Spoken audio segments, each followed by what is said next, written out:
It's deck profile time.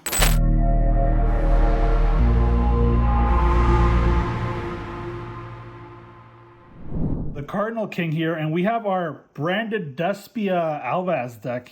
And I've parted this thing out in a couple of different ways, and I'll go ahead and explain to you what each thing is, right? So here we have the Despia part of the deck, and we've got the Gold Sarcophagus, which is a 1-card starter that lets us throw out our Tragedy out into the field and lets us get Aluber. And then we've got the Foolish Burial, which basically the same thing. You toss out Tragedy and that gets your whole little combo going, right? We've got Branded Opening. I plan on playing, this is a 3 of, but for now I've only got 2. Got the 3rd one in the mail, so hopefully that comes in soon. We've got Despian Tragedy, which is one of the best cards in this deck. It lets you turn your searches for Despian cards into branded cards when you combine it with the Aluber. And then after that, we've got Despian Comedy. This guy is basically a hand trap for the branded cards and the Despia cards, right?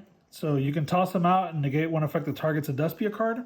And then if you have a fusion summon monster and they throw an effect veiler or an infinite impermanence, you can sacrifice the monster to summon this guy so that it doesn't have a target. Then we have the Ad Libitum of Despia. This guy is basically a ticking time bomb. He can bring back your fusion materials and your fusion monsters. Then after that, we don't have Aluber yet. We'll have him next month. I promise. We will have him next month when Ghost of the Past 2 comes out. But for now, we're going to pretend that Spriggan's kit is Aluber. So that is the Despia part of this deck. After that, we've got kind of the deck core here, which is the Branded Fusion. This card is basically what makes the deck even playable at all, right? So just another card that helps you out a lot. We've got Super Poly at 3 here. This guy's aces when you're going second. You can Super Poly the whole board. We've got 2 Fallen of Albaz. This guy's a bit of a brick, but not really because he's basically a Super Poly, right? So really good going second card, not so great going first card. And then we have the Incredible Ecclesia the Virtuous, which is usually what I would target with the Branded Fusion and the Fallen of Albaz in the deck. So this is a really good recursion card. So she comes back from the grave at the end phase if I sent a fusion monster there. Okay, on to the hand traps.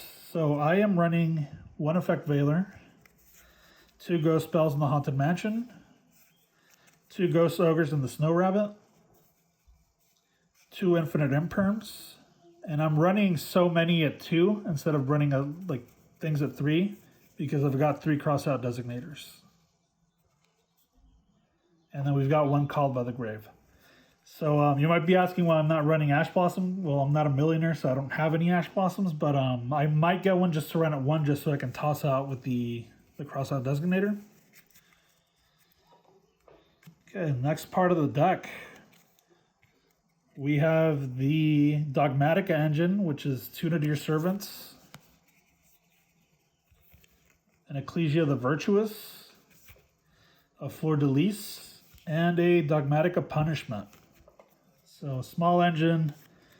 This kind of helps you get like a +1. The Nadir Servant helps you toss a fusion card into the graveyard to get the Branded Opening. It's not as strong as, the Aluber, because you're getting it on your second turn.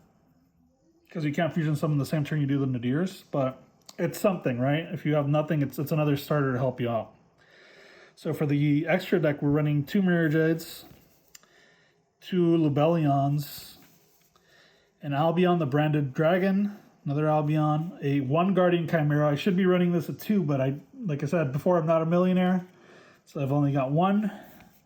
A Starving Venom Fusion Dragon, a Predaplant Triforvertium, Dragon Stapelia, Mud Dragon of the Swamp. So all these last guys are super poly targets, right?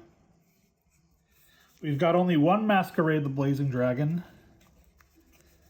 We've got a Sprint, which is probably going to get replaced with something else. Got a Relinquish Anima so that we're able to play something if we only got the Effect Veiler or the Despian Tragedy or Comedy. And we've got the Verte Anaconda, which you're probably not going to get too much use out of because you want to use the actual Branded Fusion. But he gives us an option, right? So we are at 40 or 39 cards. For right now, I have the Iris Soul Sword replacing the missing Branded Opening.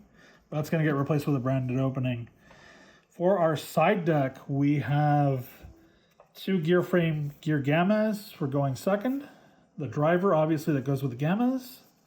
Got 3 Nibirus, 2 effect Veilers, 3 Dark Ruler No Mores, and 2-dimensional barriers, and that leaves us with 1 extra spot for the extra decks, which I'm not sure what I'm going to put in, but for right now, I put in a Prank Kids Weather Washer for that kind of hard matchup. And that's just like, again, another super poly target, so we would take out the Sprint. And yeah, guys, that's my build. Let me know what you think. Don't forget to like, comment, subscribe, and remember, if you don't smash the subscribe button, I'm going to smash you. This is the Cardinal King, out.